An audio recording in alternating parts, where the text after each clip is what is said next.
You're with Clement Manyathela. 702. All right, let's move to this now. The South African Human Rights Commission says that it's launched an investigation into allegations of racism against Sports, Arts and Culture Minister Gayton McKenzie after he allegedly used derogatory language to refer to black people. This is now decades ago.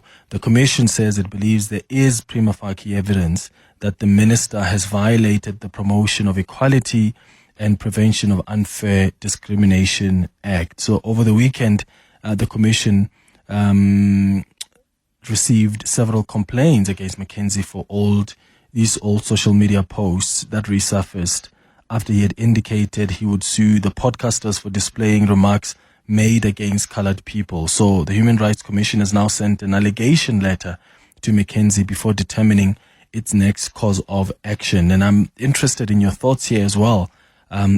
Should the Human Rights Commission really go after him? Do you think he has violated the Promotion of Equality and Prevention of Unfair Discrimination Act? Your thoughts on 011-883-0702. WhatsApp's on 072-7021-702. Tshepo Madlingozi is the commissioner at the Human Rights Commission, joining us on the line. Thank you so much for making time for us, Commissioner. Good morning.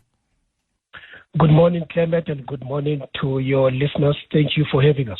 So what exactly is an allegation letter, and what happens once you've sent it? Yes, I can confirm that we have sent an urgent allegation letter to the minister.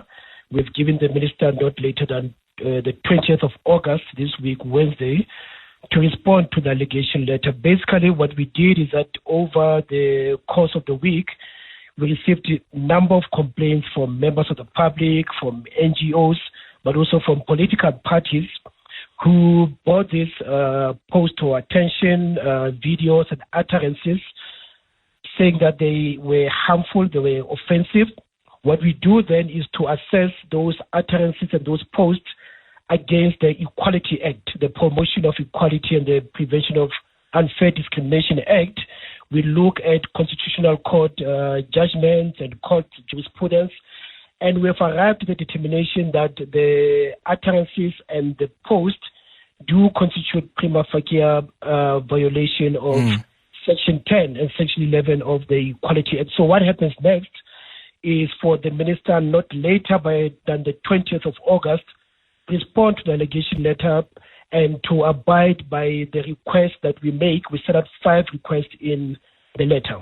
Yeah. What makes you believe that there is a prima facie case against the minister? So when you look at these old tweets and what he has said, how confident are you that there is possibly a case here? Yes, as I said, there are 2 sets of complaints. Just to clarify, one has to do with the use of the K word. The other one has to do with alleged xenophobic statements as far as Section 11 of the Equality Act, harassment. So with regards to the K word, the courts have been very clear. It's not even controversial that to quote the Constitutional Court, the use of the K word is unutterable. None of us can use the K word in political speech as hyperbole, as satire, as a joke. We are not allowed to do that. The courts have said this is one of the most demeaning slurs that have been, used to demean black people in South Africa. The second thing to bear in mind is that the offenses under the Equality Act do not prescribe. So as long as the posts are there, the harm continues. That's why the first request that we make to the minister, or the first demand, is for the minister to delete those posts and delete the posts that are under his control from all the platforms. Secondly, we are asking the minister to make an unconditional apology in the terms to be agreed with the Human Rights Commission.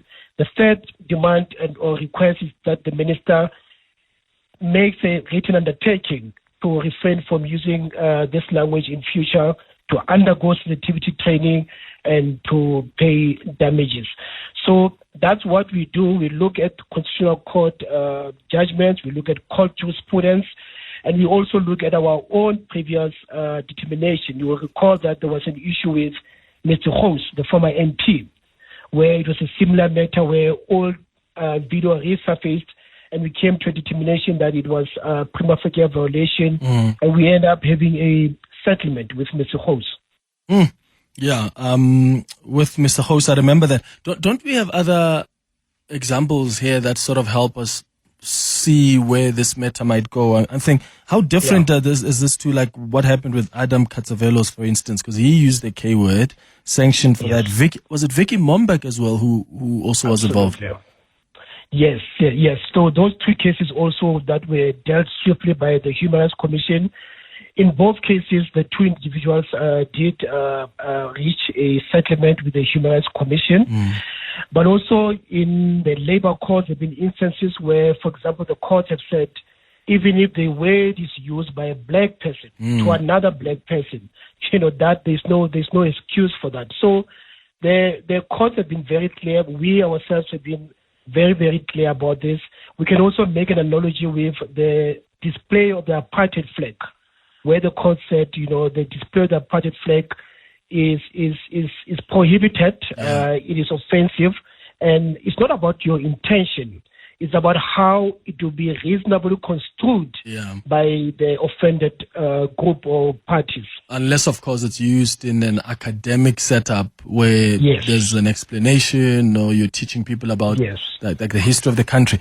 Okay, I'm glad you touched on the issue of what the court said around even black people who use this word, because as you have seen, the debate, people have been divided on whether or not the minister can even be racist just because he's black. I mean, that's an ongoing debate in the country around whether or not, black people can be racist, which is a separate argument that we've debated before, or whether they can be prejudicial. What do you say to that? Because from the video I've seen of the minister, when he was trying to explain his remarks, he was trying to suggest that, but how could I be black when, I think one of his parents is, fully, I think he said so black. Well, how do you respond to an argument like that? How do you explain that to South Africans listening to us who are thinking, but should it really matter what's the color of your skin, or does it matter why you're using a word like this? Yeah, no, that's an important question, and we should use this moment pedagogically. For the past 20 years, I've been an academic of critical race theory, so I understand the debate about whether black people can be racist or not. That's not of interest to us. We don't use the word racist or not. We are asking the question, has the statements reached the threshold of hate speech? It's not about whether you are racist or not. The question is whether these utterances meet the definition of hate speech. You'll recall the incident that happened in December about a flight where we are taking that individual to court for saying things about colored people. That person was black.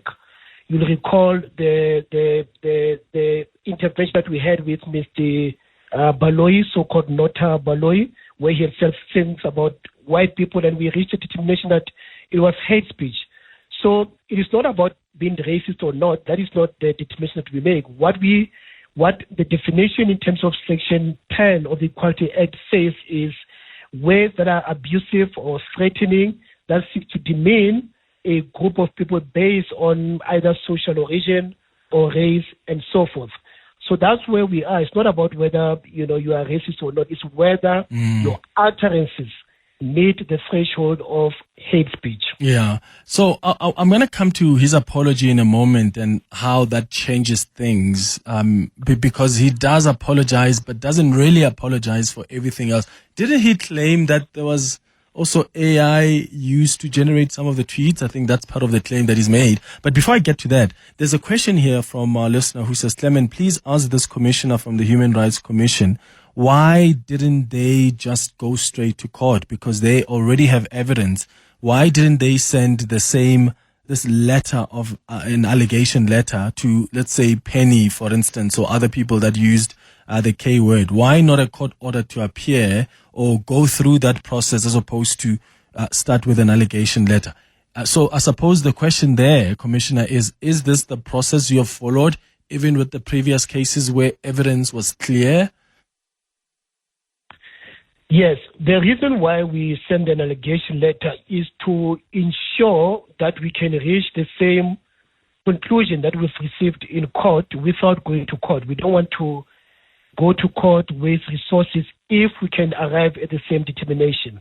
I'll give you an example of Mr. Baloyi or even Mr. Hose. The prayers that we have made to court are the same prayers that we obtained via an alternative dispute resolution mechanism, meaning through mediation and settlement. So the same prayers that we are making in the letter to the Honorable Minister are the same prayers that we have made to court. Therefore, for us, it's about how do we obtain the same remedies in a swift way without going to court. So it is all about that. The minister has two choices.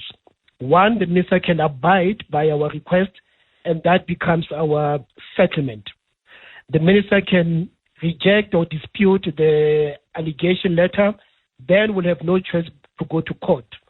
When we go to court, we'll still make those 5 prayers, but we'll add another one, just one prayer, which is that the court must declare that indeed this was hate speech or harassment. So we've made a determination from our side that this is prima facie harassment and hate speech. We have made 5 requests, and we think that if we can obtain the same remedies via an alternative dispute resolution mechanism, then, we will have achieved what we seek to achieve. Okay, let's go to some WhatsApps that have come through. Clemmy, Mora man, Floris is van die Weskaap. Clemmy, I was one of those who stood behind McKenzie when he wanted to take up those podcasters, and here he is guilty of it himself. And I heard that he claims now all of a sudden that his mom or dad is a black African. But still, what's good for the goose, it's good for the gander. No, he really then needs to step down. I am sorry. I'm a person of color. I will never call someone the K word, and I don't want someone to call me anything that I don't like. Have a good show. Bye-bye. There's a very interesting discussion about whether it's being racist or hate speech, and this person saying that it's not about whether it's being racist, it's more about being hate speech and utterances against certain groupings and so on. And kill the boer, kill the farmer falls 100% squarely within the definition or issue he is highlighting. So I just don't quite understand how some things are allowed but other things are frowned upon, and the principle is exactly the same. It's just not right. Yeah, and of course, there was already a court case around that song that has already resolved on it. But I get your question there. So, Tshepo, you can respond to, if you want, any of these comments that have been made, and then you can also give me your response to the apology that we've seen so far from the minister. He apologizes for some of the tweets, but he says not for all of them. So I suppose, then there must still be a questioning here. So it's not that, okay, he's apologized, so there's accountability. He'll pay 100,000 rand or whatever. Let's move on.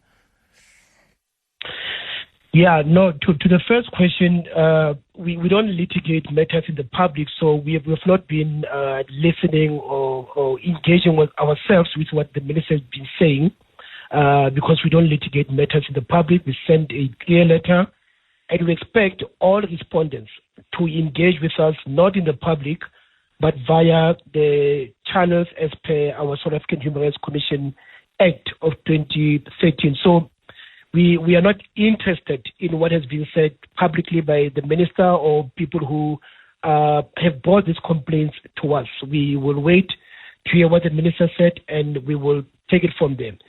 The chant, yes, you are quite right that the Constitutional Court and the Supreme Court of Appeal has ruled on this.